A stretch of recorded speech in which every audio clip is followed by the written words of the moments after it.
I want to say this to the Aries, and that is that you don't have to let every single detail of everybody else's life matter to you. And by the way, it's okay that it doesn't.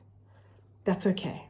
It's okay that you are not going to consume yourself with everybody else's decisions and directions and ways of life and so on and so forth. It's okay.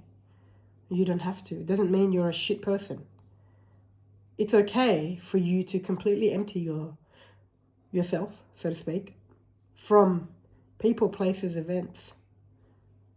It's okay for you not to have this burning need or desire to change everybody else's path.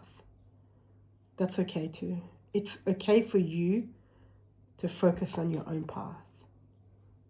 That's okay too.